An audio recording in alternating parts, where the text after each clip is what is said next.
Alright, today my ranking video is finally here of the Scream franchise. Now I know we're gonna probably be getting a part 7 next year, so I was debating on maybe waiting and then ranking these after I see part 7, because when part 5 came out last year, that's when I was gonna do my ranking video, because I didn't think they were gonna make a Scream 6. But then, like, I think 2 weeks after 5 was in theaters, they greenlit part 6. So I was like, oh, well, they're going to make a part 6. I might as well wait. So I waited. Scream 6 has finally arrived. I saw it in theaters opening night and had a blast. So I'm not going to spoil anything in this for Scream 6, but I am going to put it in my ranking so you'll see where it lands in the franchise. I'm going from worst to best. Well, I should say least favorite to favorite, because to me there are no bad Scream movies. I like all 6 of them. There's some of them are just better than other ones. So here we go. So got all my DVDs here. I got 1 through 4 on DVD. 1 through 3 are all the collector's edition ones. I don't know. And then 4 is just like a regular one. And then 5 is Blu-ray. And then I'll get part 6 on Blu-ray when it comes out in a couple months. And let's get started. From least favorite would be Scream 3. This movie is definitely, I think, everybody's least favorite. Most people that have ranking videos, this is always on their bottom. Or if I ever discuss, I have a conversation with someone about Scream, this is always their least favorite. It's my least favorite. It's just, I mean, Neve Campbell's on the front cover and she's barely even in the movie. So I am going to do spoilers for parts 1, 2, 3, and 4, and 5. So I'm not going to spoil 6. I'm not going to talk about the killer reveal or anything like that. So don't worry about that. If you haven't seen Scream 6, you can still watch this video. I won't ruin it for you. I can't stress that enough. I hate when people spoil shit. So Scream 3. So Scream 1 and Scream 2 were written by Kevin Williamson. And he actually had a 3-movie like outline. Like, Scream was always supposed to be a trilogy. So he had written like an outline for part 3, but he wasn't able to write the movie because he had a lot of shit going on at the time. Like, he was doing like the Dawson's Creek TV show. He was like a big hit Hollywood writer. Like, he just got off of Scream 1, Scream 2. I know he did last summer, The Faculty. Like, he was a busy guy, so he wasn't able to write the movie. So he did like an outline, kind of. And someone named Aaron Kruger wrote the movie. So, not written by Kevin. But I think that's one of its biggest flaws, is the writing just isn't really that sharp. It's got some funny moments in it here and there, but like, it doesn't have that tight, sharp script that Scream 1 and 2 had. I think the scariest part about this movie is Gale Weathers' hair. God, what the fuck? Those bangs, that's some scary shit. Gale swallows. So the whole movie basically takes place in Hollywood. They're filming Stab 3. The Stab movies are the movies inside the Scream universe that have been made based on Gale Weathers' book, The Woodsboro Murders. So they're filming Stab Part 3, and it's you know, the violence had to be toned down heavily because of what was going on in the world. I mean, you just had the Columbine shooting like a year before, which was like the worst school shooting in history. I'm sure not anymore. I'm sure there's been worse ones now, but Columbine was really, if you don't know what Columbine, I know some people are probably young and weren't around or weren't even born, but Columbine was a high school that these 2 kids Two students came in with machine guns and just started shooting. There was like a big massacre inside the library where they killed like 15 people, and then they turned the guns on themselves and killed themselves. And it was just, it devastated everybody. That was like January, February, April 20th, 1999. They even referenced Columbine and Freddy vs. Jason. So basically, what I'm saying is Columbine had a big effect on cinema and cinema violence, and it's even one of the reasons why the movie Idle Hands that came out with Devon Sawa and Seth Green. It's a movie about a teenager killing other teenagers, and the world wasn't really ready for something like that right after Columbine. So when Idle Hands came out, it bombed at the box office, basically because of that reason. Because it had teenagers killing other teenagers, and obviously Scream, in this one, it's not teenagers killing other teenagers in Scream 3, but in Scream 1 it was. So yeah, Columbine definitely fucking is the reason why this movie has like almost no gore in it. So Sydney comes out of hiding. She goes back to Hollywood where she meets up with Gail and Dewey.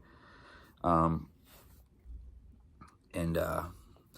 the killer, the big killer revealed, the killer is her half-brother, Sydney's half-brother.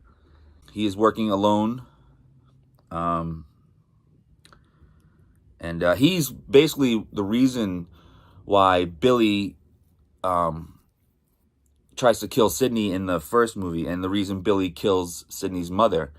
Maureen, I kind of left this part out. Maureen, when Sydney goes to Hollywood, she finds out that her mother, Maureen, was an actress there, and she was like raped in Hollywood. Like there's like this secret room inside this producer's mansion, and he used to take girls there and get them drunk and rape them and stuff.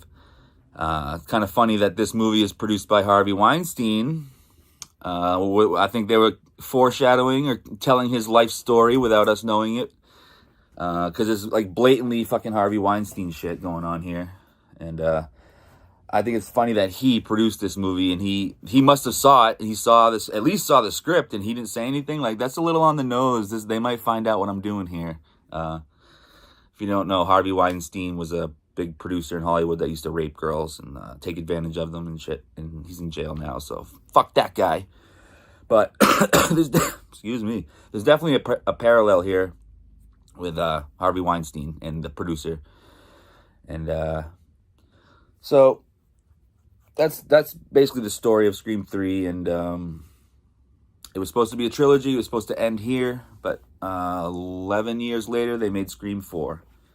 So, and now we're up to part 6. So, I don't think it's stopping anytime soon. I think they'll probably make a few more, at least a few more, because they're making money, So, when a movie makes money, All right, what's up next? What's next up on my list? All right, next least favorite. This would be Scream 4.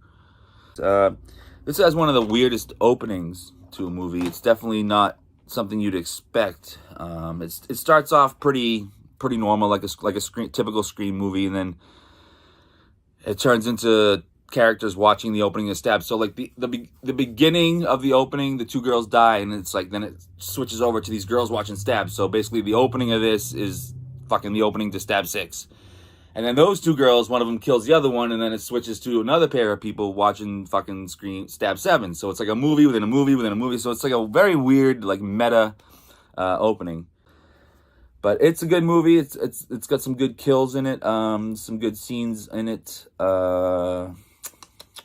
This is back in Woodsboro after Scream 3. Sidney Prescott is on a book tour. She's been writing a book, and she looks as good as ever. Neve Campbell, who I met last year, and I got her autograph, and I got a picture with her. Here's her autograph. So she's on a book tour, and she wrote a book called Out of Darkness, and it's like her memoir, fucking biography, like all the shit she's been through, basically, and now she's basically not scared anymore. She's moving on with her life, and Ghostface starts killing again. So this movie has Macaulay Culkin's brother in it. So So this has Kirby in it as well. She's right there. She comes back in Scream 6. Because in this one, she gets stabbed by the killer, and you think she's dead. But Wes Craven even says that he left her eyes open, and he never showed her dying because he wanted her to come back for another movie, and so they brought her. In Scream 5, there's a little Easter egg where Richie is watching YouTube, and he's watching a video on like Stab Part 8, and you can see, like when you watch a video on YouTube, you see like all the other little thumbnails to the right of it of like other videos you can watch. You can see one of the videos that says Kirby Reed, interview with Kirby Reed, Woodsboro survivor.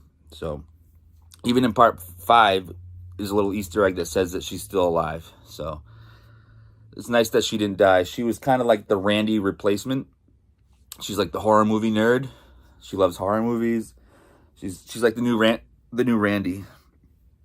And yeah, Scream 4. I think Scream 4 is actually a lot of people's favorite sequel. I've heard that a lot. Like one of my friend Michael is I think he thinks Scream 4 is like the second best movie, because we both agree that Part 1 is the best. Oh, I just spoiled my ranking. Part 1 is the best. Ooh, who didn't see that coming? Obviously, Part 1's the best.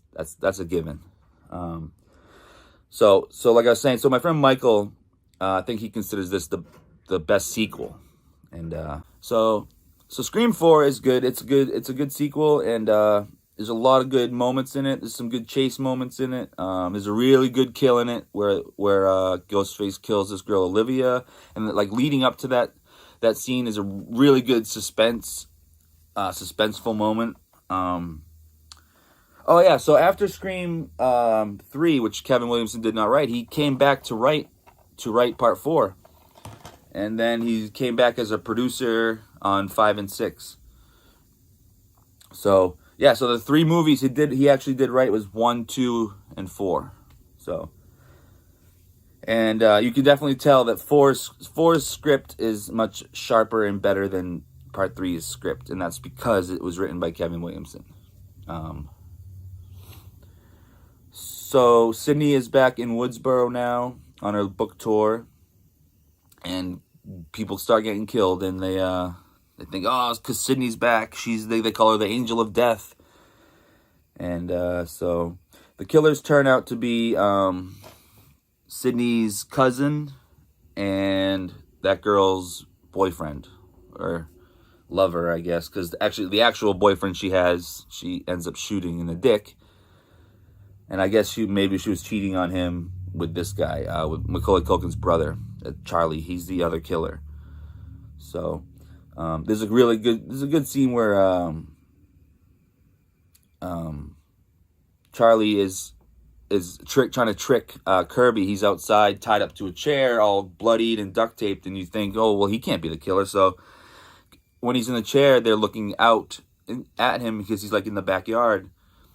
And Ghostface calls Kirby on the phone, and he's asking her trivia questions and stuff like that. So you don't expect Charlie to be a killer, but as soon as she gets the questions right, she hangs up on him, goes out there, unties him, and then he stabs her. And there's a good little twist right there. I didn't see that coming at all. I didn't think he was involved at all, because it was just, he looks like a victim. He's tied up, he's all bloody, he's in a chair. Ghostface is on the phone, so obviously that's not him on the phone. Then you gotta remember, it's almost always fucking two Ghostface. There's always more than one, So that's the second worst. Next up on the list, I would have to put Part 5. I think that'll be the next one on here.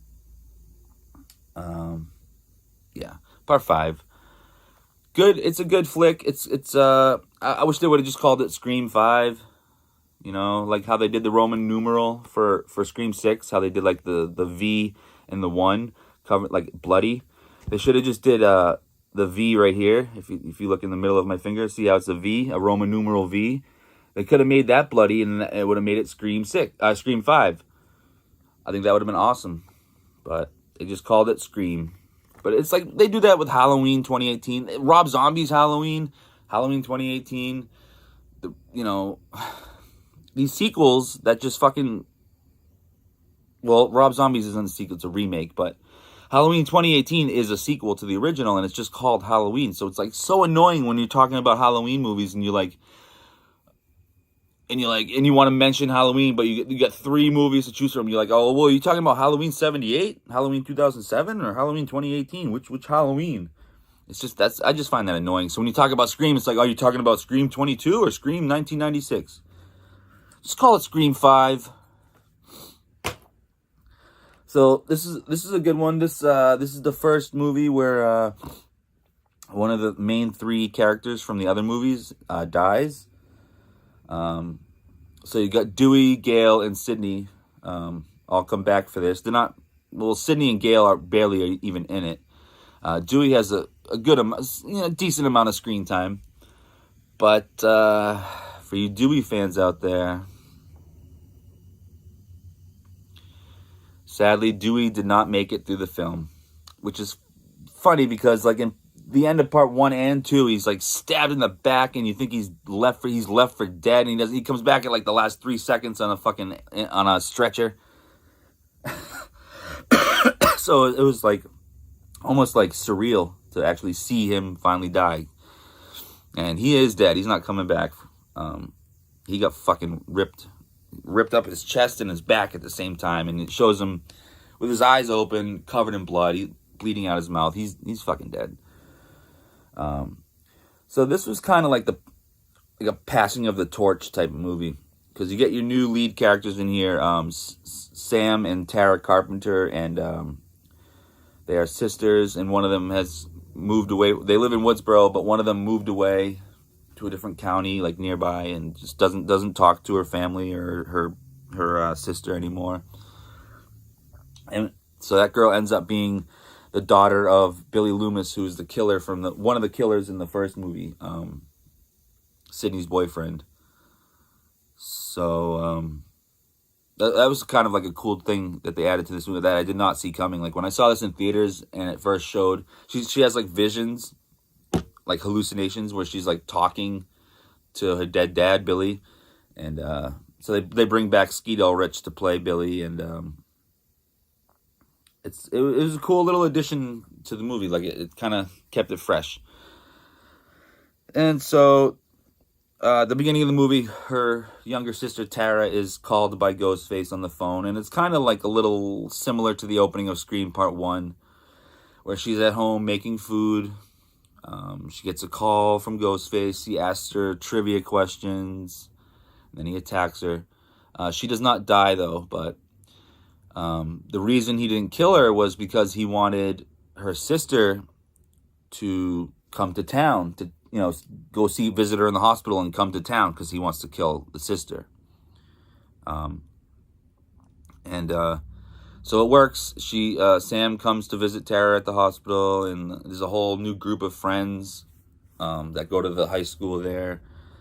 You have like Chad and Mindy, who are nephew and niece of Randy. You have Wes Hicks, who is the son of Judy Hicks, who is the deputy in Part 4, and she's now the sheriff in Part 5.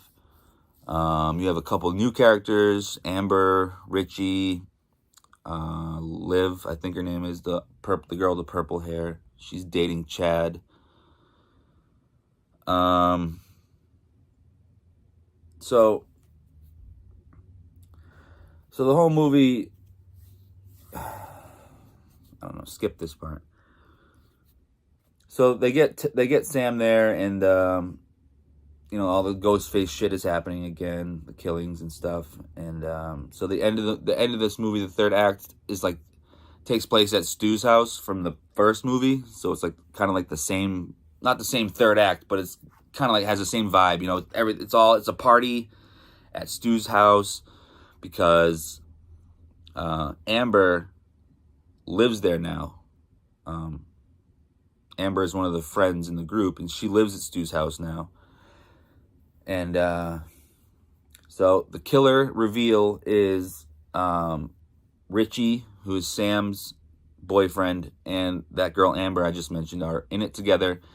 and they are Stab fans, well, fanatics. They are huge Stab fans, and they're just trying to, like, I guess, make their own movie, which that's their motivation. The motivation in this one, I think, might be one of the weakest of all 6 movies. But I do like the killer reveal. I really like Richie. He's I think, my favorite character in this movie. He's so funny, and everybody thought it was so obvious that it was him, but I thought he did a good job of, like, acting like, just an idiot, like acting like he's not the killer, because he doesn't come off as the killer throughout the movie to me. He doesn't. So I was surprised to learn that he is one of the killers, and he gets fucked up by Sam. So then now the next 3. So this is so these are my top 3, actually. I just realized. My first favorite 2, I think, will always be the same, but this one, Scream 6, my 3rd favorite in the franchise. Can't really talk about this one. I did my spoiler-free review if you want to go watch that, if you want to hear my thoughts on the movie without any spoilers. I didn't want to just re-record my spoiler-free review again for my ranking video. I just wanted to show you where I have this in my ranking, and it is number 3. So my next 2 favorite ones, I think I've obviously seen the most. My number 2 is Scream 2.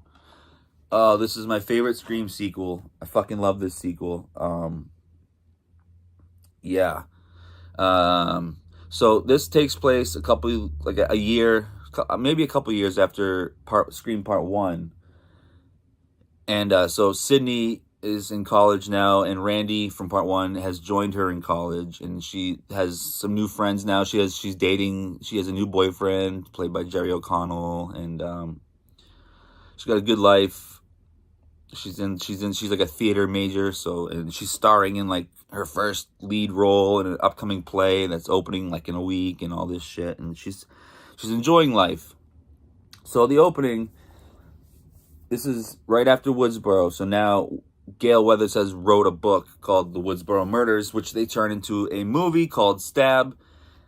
And the opening of Scream 2 is 2 college students from Sydney's college go to see this movie, Stab. They get free tickets to go see it. And it's in this crazy crowded theater, and the theater is giving out Ghostface costumes to all the people that are seeing Stab. So basically almost everybody in the theater is dressed up as Ghostface.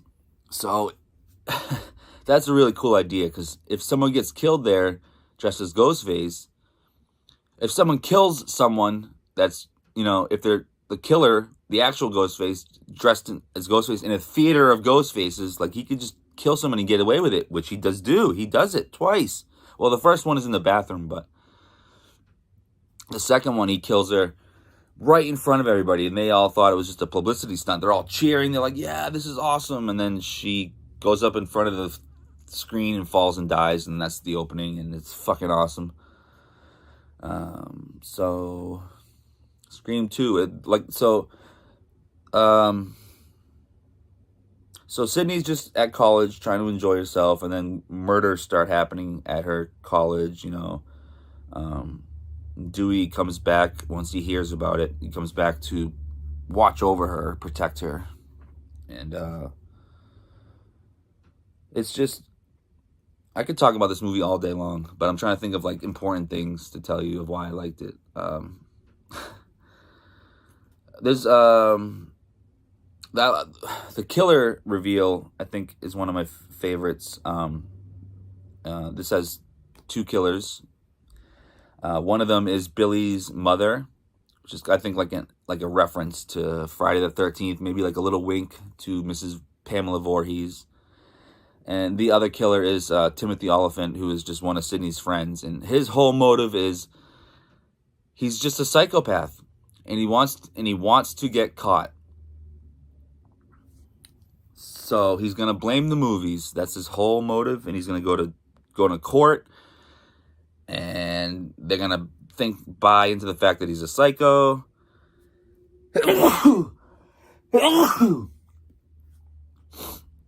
he's just gonna basically plead insanity and become fucking world famous. And that's his whole motivation. But then we have Billy's mother. Obviously, her motivation is good old-fashioned revenge. So we see Billy's mother throughout the movie as like a writer, like a journalist, and she goes by the name Debbie Salt. So she's kind of there just observing until she can kill Sidney, try to kill Sidney for the death of Billy. And nope, doesn't work. I like that Cotton Weary is back in this movie. He was well, I wouldn't say he was in the first one, but he was a main part of the first one. He's mentioned a lot, but he's actually in part 2 a lot, and they kind of make him like the red herring, like you think he's the killer a few times, but he's not the killer. Actually, he dies in the beginning of Scream 3. So that's Scream 2, man. Second favorite in the franchise, but we're going to go with my number 1, which is the original Scream. One of my favorite horror movies ever. Arguably has the best opening to a horror movie ever with Drew Barrymore. Oh man, from start to, like, the opening of that movie, like the first just 15 minutes are just so good and so well done. And I'm pretty sure everyone agrees that opening scene is fucking 2 thumbs up great. So this movie is about Neve Campbell as Sidney. This is 1 year after she lost her mother. Her mother was murdered, but we don't find out till later that she was murdered by her boyfriend, Billy. And he framed Cotton. So that's why Sidney accuses Cotton and thinks Cotton killed her mother, but that's not really what happened. It was Billy. So 1 year before this starts, he kills Sidney's mom, and now he wants to kill Sidney. And then his friend Stu, played by Matthew Lillard, is the other killer. And this has one of the best killer reveals, because throughout the movie they make it like they try to make it so obvious that Billy's the killer. He is the killer, but then they throw you off because he goes to jail halfway through the movie, and Sidney still gets a phone call from him, from Ghostface. So when that happens, you're like, well, it couldn't have been Billy because Billy was in jail. He couldn't have called Sidney. So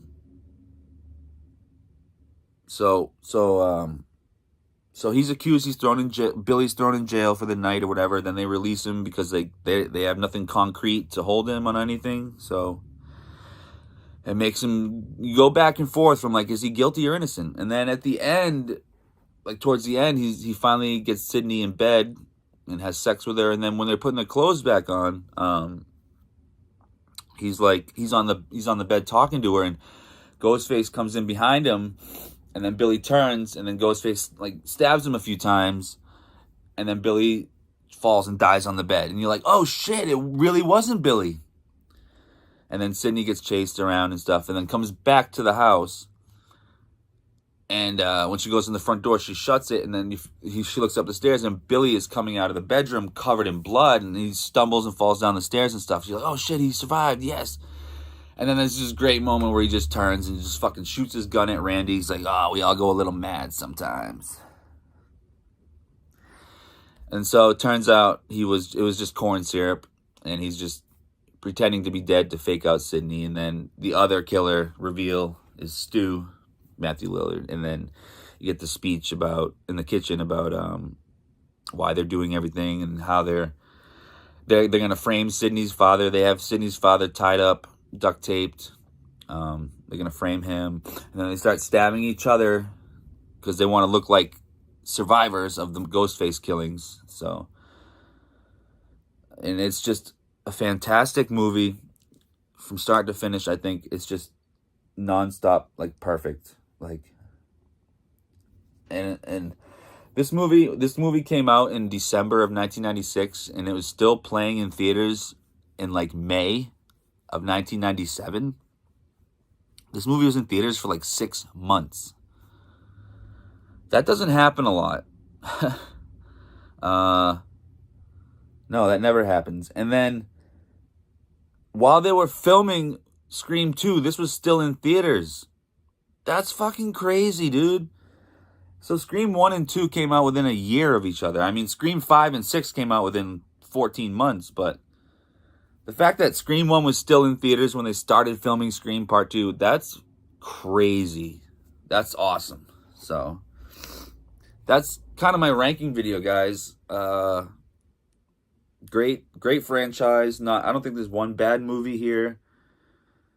And so leave your comments down below. I mean, what's your ranking? And even if you haven't seen Part 6, just do your ranking of 1 through 5. And if you have seen Scream 6, put your ranking 1 through 6 on there. I just want to see where people's rankings are. And fucking hit that subscribe button, hit the like button. I got some more ideas for some videos I want to do soon. I want to do a review of The Last of Us Season 1, that show.